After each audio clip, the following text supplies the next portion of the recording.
정신이 맑으면 무엇하리요. 자식이 많은들 무엇하리요. 보고품만 더하더이다. 요양원이나 요양병원에 장기 입원하고 있는 부모님이나 가족분들이 계신가요? 그곳에서 하루 종일 있으면서 생각나고 그리운 것은 무엇보다 사람이라고 합니다. 특히 가족에 대한 그리움과 고독은 더할 것입니다. 오늘은 요양병원에 근무하는 의사 선생님의 글을 소개드리고 싶습니다. 영상을 준비하며 할아버지 이야기에 저도 눈물이 흘렀습니다. 요양원과 요양병원에서 일어나는 일들도 함께 들으시면 좋겠습니다. 요양병원 의사 선생님의 글. 요양병원에 면회 와서 서 있는 가족 위치를 보면 촌수가 딱 나옵니다. 침대 옆에 바짝 붙어 눈물 콧물 흘리면서 이거저거 챙기는 여자는 대부분 딸입니다. 그 옆에 뻘쭘하게 서 있는 남자는 대부분 사위일 확률이 높습니다. 문간쯤에 서서 먼 산 보고 있는 사내는 아들이 대부분입니다. 복도에서 휴대폰 만지작 거리고 있는 여자는 며느리지요. 부모를 요양병원에 맡기자고 하는 것도 보통은 아들입니다. 병원에서 근무하며 느꼈던 것은 그래도 이따금씩 찾아가서 살뜰히 보살피며 준비해온 밥이며 반찬이며 죽이라도 떠먹이는 자식은 대부분 딸이라는 것입니다. 딸이라고 아들이라고 모두가 그런 것은 당연히 아닙니다. 하지만 대개 아들놈들은 침대 모서리에 잠시 걸터 앉아 딸이 사다 놓은 음료수 하나 까먹고 이내에 사라집니다. 밀린 숙제를 하러 온 것 마냥 부모님을 보러 온 지 5분 만에 사라지는 자식들도 많습니다. 아들이 무슨 신주단지라도 되듯이 아들하며 금지옥엽 키워놓은 벌을 늙어서 받는 것일까요?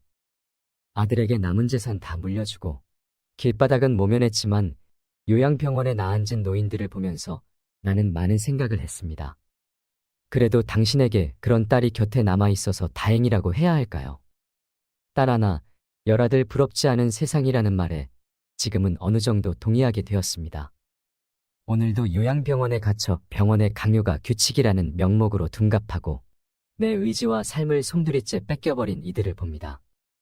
하는 일 없이 잠만 자다가 일어나서 먼 산만 바라보는 공허한 눈동자를 보며 저 모습이 나의 미래가 아닐까 두렵기도 합니다. 환자들을 보러 오는 가족들은 당신들이 무감각하게 바라보는 요양병원의 환자들처럼 곧 당신의 미래가 그렇게 될 수 있다는 것을 알까요? 요양병원에서의 입원이 길어지면 차라리 죽는 것이 낫겠다고 외치는 사람도 많습니다. 이곳에 들어오면 살아서 나가는 일은 잘 없습니다. 하지만 마음대로 죽지는 못합니다. 본인의 의지로 요양병원에 오는 사람은 잘 없습니다. 그렇듯 인생의 끝자락을 요양병원에서 마무리하게 되는 것도 본인의 의지와는 아무런 상관이 없습니다. 그들의 죽음이 어떻게 평안할 수 있을까요? 지금도 많은 노인들이 창살 없는 감옥에서 의미 없는 삶을 연명하며 희망 없는 하루하루를 요양병원이나 요양원에서 보내고 있습니다. 그들도 자신의 말로가 그렇게 될 줄은 전혀 몰랐을 것입니다. 자신과는 절대 상관이 없는 이야기라고 믿고 싶겠지만 그것은 희망사항일 뿐 결코 남의 이야기가 아닙니다. 우리는 나이가 들고 서서히 정신이 빠져나가면 어린애처럼 속이 없어지고 결국 원하든 원치 않든 자식이 있든 없든 마누라나 남편이 있건 없건 돈이 있건 없건 잘 살았건 잘못 살았건 세상 감투를 썼건 못 썼건 잘났건 못났건 대부분 요양원이나 요양병원에서 생의 마지막을 보내게 됩니다. 고려시대에 60세가 넘어 경제력을 상실한 노인들은 밥만 축낸다고 자식들의 지게에 실려 산속으로 고려장을 떠났다고들 하는데 실제로 오래전 일제가 만든 거짓 역사였습니다. 하지만 오늘날에는 요양원과 요양병원이 노인들의 고려장터가 되고 있는지도 모르겠습니다. 한번 자식들에게 떠밀려 그곳에 유배되면 살아서 다시는 집으로 돌아가지 못하니 그것이 고려장터가 아니고 무엇이겠냐고 말하는 사람도 있습니다. 그곳은 자기가 가고 싶다 해서 갈 수 있는 곳도 가기 싫다고 해서 안 가는 곳도 아니라고 합니다. 늙고 병들고 정신이 혼미해져서 자식들과의 대화가 단절되기 시작하면 갈 곳은 그곳밖에 없습니다. 결국 초라하게 늙어버린 나를 받아주는 곳도 요양병원과 요양원뿐입니다. 자식들도 살기 힘들다고 합니다. 그래서 산 사람들은 살아야 한다며 부모 스스로 오시는 분들도 있습니다. 이런들 저런들 어쩌겠습니까? 그래도 내 정신 가지고 사는 동안이라도 맛있는 거 먹고 가고 싶은 곳 가보고 보고 싶은 거 보고 하고 싶은 것 하면서 즐겁고 재미있게 살아야지 합니다. 내게 주어진 시간을 헛되이 보낼 수는 없으니까요. 몇 년 전 일입니다. 병실에 80세가 넘으신 할머니가 있었습니다. 할아버지 병은 깊었습니다.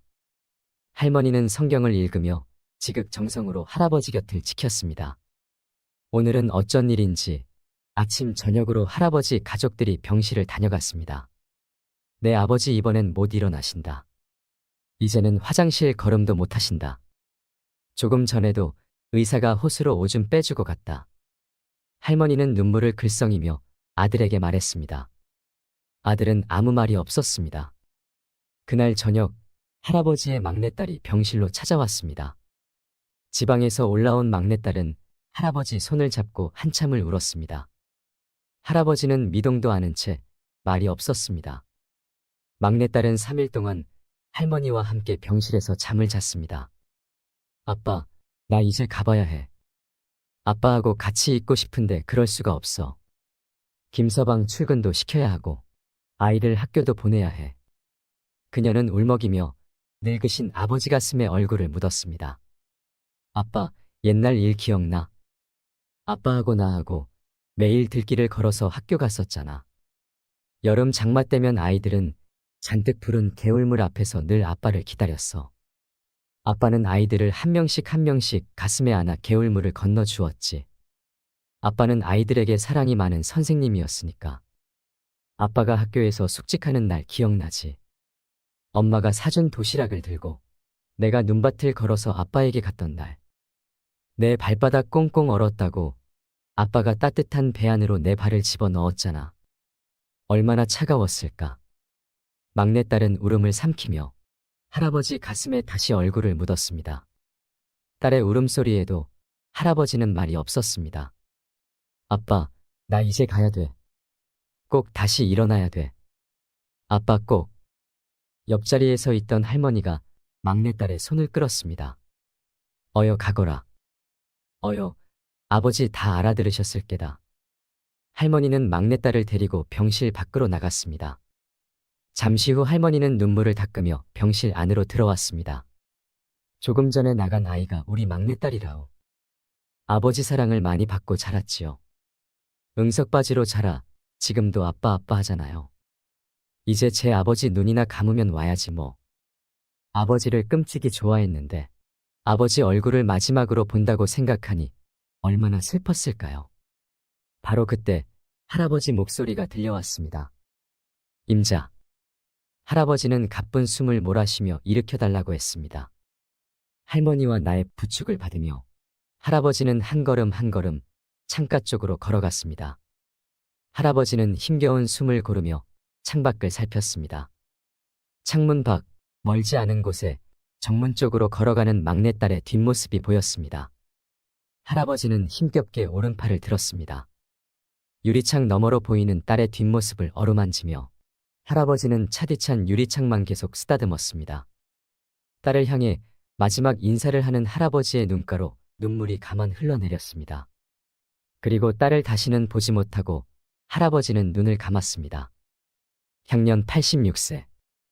고생한다며 따뜻한 손으로 쓰다듬어 주시던 당신이 벌써 그립습니다. 편히 쉬세요, 할아버지. 어느새 황혼의 길을 걷고 계시는 분들은 지난 세월이 어떻게 흘러갔는지도 모를 정도로 바쁘고 힘겹게 살아오셨을 겁니다. 하루하루 주어진 일만 묵묵히 하며 지내다 보니 젊음은 다 지나가고 얼굴에 주름만 가득하지요. 언제 내가 이렇게 늙었나 하며 야속한 세월에 먹먹한 마음만 듭니다. 하루하루 먹고 살기 바빴고 자식에게 모두 해주는 것만이 사랑인 줄 알다 보니 노후 대비는 꿈도 꿀 새가 없었다는 어느 노인분의 말에 여러 가지 만감이 교차합니다. 사랑으로 착하게 키워서 자식들의 도움을 받는 노년이라면 그나마 다행이라고 할 수 있을까요? 자식들에게 다 털어주고 남은 돈 한 푼 없으면 늙고 초라한 부모는 더 이상은 볼 일 없다며 내팽개치는 자식들도 많습니다. 이러한 자식과 부모 사이가 오늘날의 세태라며 한탄하시는 분도 있습니다. 우리는 남은 여생을 어떤 마음으로 살아야 할까요? 요양병원에 입원한 어느 노인의 일기를 들으시며 누군가의 마음을 이해해보는 시간이 되시길 바랍니다. 요양병원에 입원한 어느 노인의 일기. 요양병원에 입원한 지 어느덧 8년이 되었습니다. 그동안 내가 입원했던 병실에는 수도 없는 노인들이 왔다 갔습니다. 저와 그들은 같은 감정을 느꼈습니다. 열심히 살 때는 세월이 총알 같다 하고 쏜 화살 같다 하건만 할 일 없고 몸이 쇠하니 세월이 가지 않는다 그렇게 한탄하시더이다. 정신 맑으면 무엇하리요. 자식 많은들 무엇하리요. 보고품만 더 하더이다. 차라리 정신을 놓아버린 저 할머니처럼 세월이 가는지 자식이 왔다 가는지 애지중지하던 자식을 보아도 몰라보시고 그리움도 사랑도 다 기억에서 지워버릴 수 있다면 얼마나 좋을까요? 천진난만하게 병원에서 주는 하루 세끼 간식만이 유일한 낙이더이다. 자식이 10여 남매 있으면 무엇하리요. 이 한 몸 거할 곳 없더이다. 아들, 딸, 자식들, 유명인사인들 무엇하리요. 이 한 몸 갈 곳 없어 여기까지 흘러 왔더이다. 허리띠 졸라매고 최고 학벌 자랑하며 고생도 보람으로 알고 자식 뒷바라지 했던들 무엇하리요. 작디 작은 이 한 몸, 자식이 아닌 사람들 손에 매인 것을 인생 종착역인 이곳까지가 멀고도 험하였으니 종착역에 벗은 많으나 마음 나눌 곳 없어 외롭더이다. 앞을 못 보는 사람, 듣지 못하는 사람 속에 맑은 정신은 외롭기만 하더이다. 치매로 정신을 망각하면 차라리 그것이 신의 선물이 아닐까요? 나는 무슨 죄를 지어 이런 고통 속에서 살아가야 하는 것입니까? 언제까지 이 고통을 감내해야 하는 것입니까? 망각하는 그것만이 고통에서 벗어나는 유일한 방법일지도 모릅니다. 몸은 쇠하고 정신이 맑으면 무엇하리요. 괴로움만 더 하더이다. 이제는 그런 생각이 듭니다. 치매가 오면 가는 마당에 야속함도 사랑도 그리움도 추억도 정신에서 모두 내려놓으니 차라리 마음이 홀가분하지는 않을까요? 모진 비바람도 다 지나간 조용히 흐르는 저 호수 같은 마음으로 훌을 떠나고 싶습니다. 요양병원에 입원한 어느 노인의 일기가 어떠셨나요? 과거의 부모님들은 위로는 부모님께 효도하고 아래로는 자식에게 내 인생을 투자하고 노후 준비할 겨를 없으니 그 자식이 크면 내 노후를 보장해주겠지 하는 경우가 일반적이었습니다. 하지만 이제는 자식도 자식 갈 길을 가고 나는 나대로 독립하고 정부의 사회복지 서비스를 받든지 하며 스스로 노후를 책임져야 하는 시대입니다.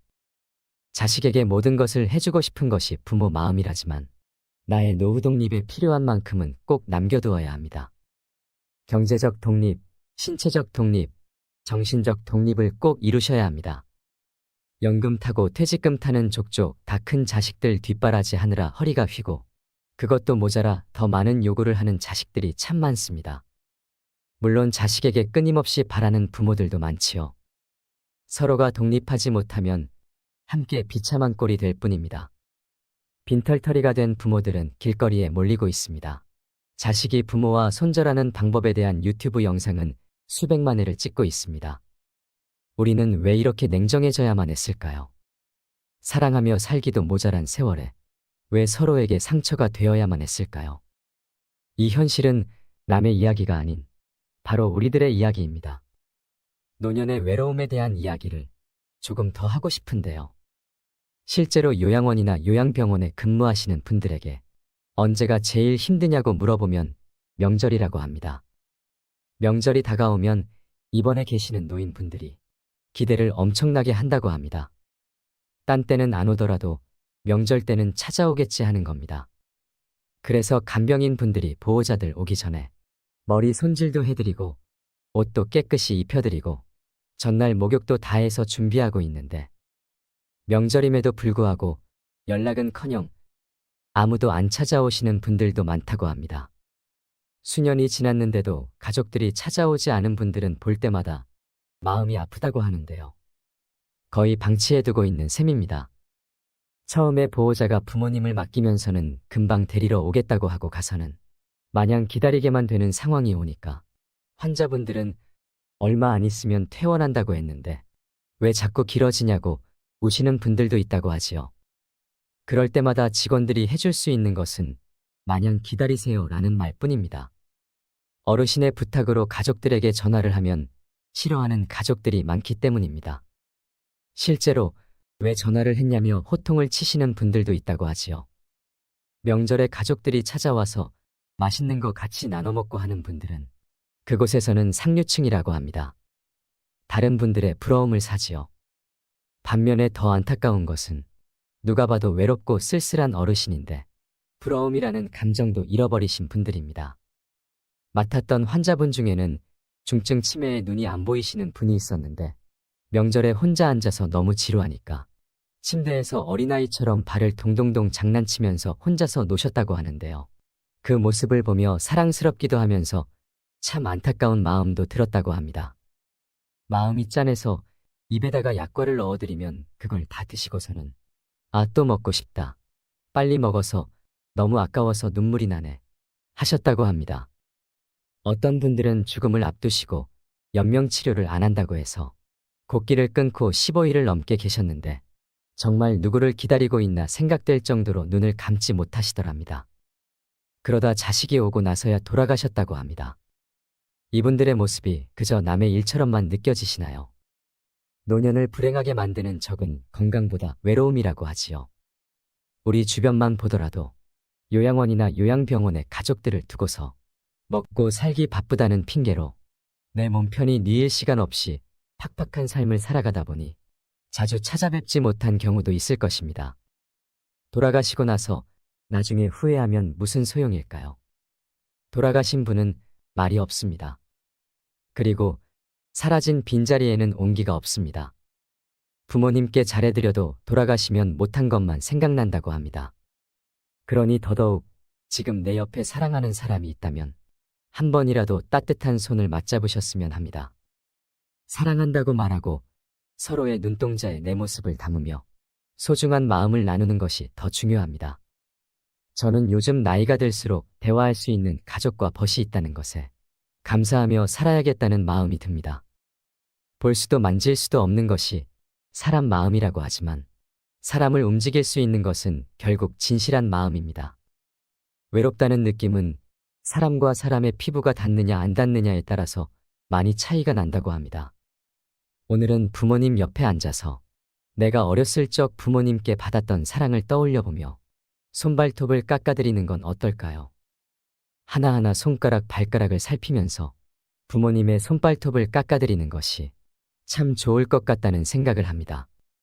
남은 여생을 어떤 마음으로 살아야 하는지를 생각해보고 요양원이나 요양병원에 계신 부모님과 가족에 대한 그리움과 고통을 생각해보는 귀중한 시간이 되었길 바랍니다.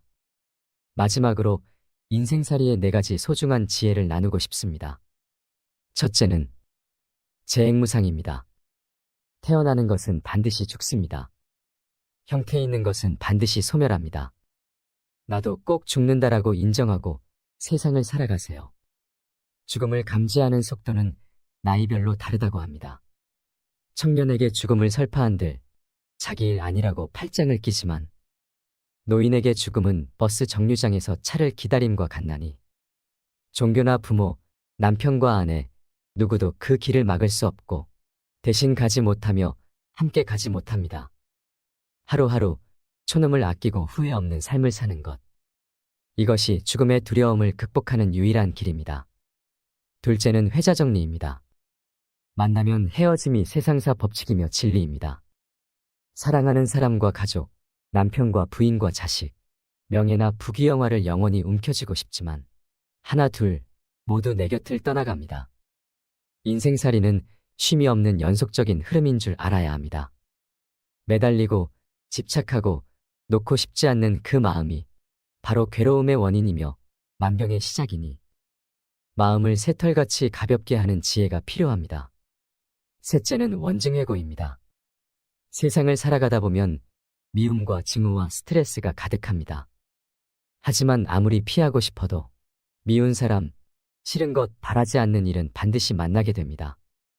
원수와 가해자, 아픔을 준 사람과 꼴도 보기 싫은 사람도 만나게 되며 가난과 불행, 병고나 이별과 죽음 등 내가 피하고 싶은 것들이 나를 찾아옵니다. 세상은 돕니다. 빙글빙글 주기적으로 순환합니다. 나도 자연의 일부인 만큼 자연의 이치와 순환에 따라 주기적으로 찾아옵니다. 이를 라이프 사이클이라고도 하지요. 현명하고 지혜롭고 매사에 긍정적인 사람은 능히 헤쳐나가지만 우둔하고 어리석고 매사에 소극적인 사람은 그 파도에 휩쓸리나니 늘 마음을 비우고 베풀며 살아가세요. 네 번째는 구부듣고입니다. 구하고자, 얻고자, 성공하고자, 행복하고자 하지만 세상살이가 그렇게 만만치 않습니다. 자신이 마음먹은 대로 다 이루어지면 고통도 없고 좋으련만 모든 것은 유한적인데 비해 사람 욕심은 무한대이므로 아무리 퍼부어도 채워지지 않는 항아리와 같습니다. 그러므로 욕심덩이 가득한 마음을 조금씩 덜어 비워가야 합니다. 자꾸 덜어내고 가볍게 할 때 만족감과 행복감, 즐거움이 그를 따릅니다. 마치 형체를 따르는 그림자와 같이 말이죠. 우리 인생살이가 살아보면 별게 없습니다. 똥오줌 가리는 것으로 시작해서 똥오줌 가리는 것으로 끝나는 게 인생 아닐까요? 더 욕심낼 것도 괴로울 것도 없습니다.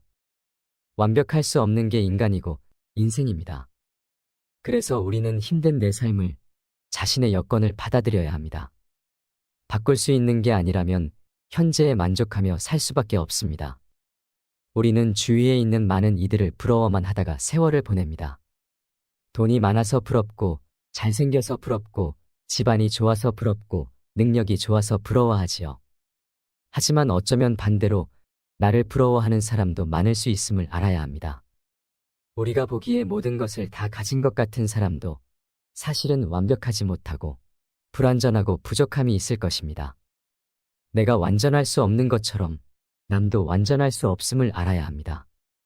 연못에 물이 맑으면 3cm 크기의 연꽃이 피지만 연못에 물이 질퍽하게 더러워져 있으면 최고로 20cm까지의 연꽃이 핀다는 것을 아시나요? 삶이 어려울수록 당신이 피우는 꽃은 더 아름다울 것입니다. 우리가 겪는 고통의 원인은 집착이며 이 집착에서 벗어날 때 고통은 사라진다고 합니다. 모든 일에 긍정적이고 감사하다는 마음을 가지면 당신의 그 마음으로 인해 우리 주변이 훨씬 더 따뜻해질 것입니다.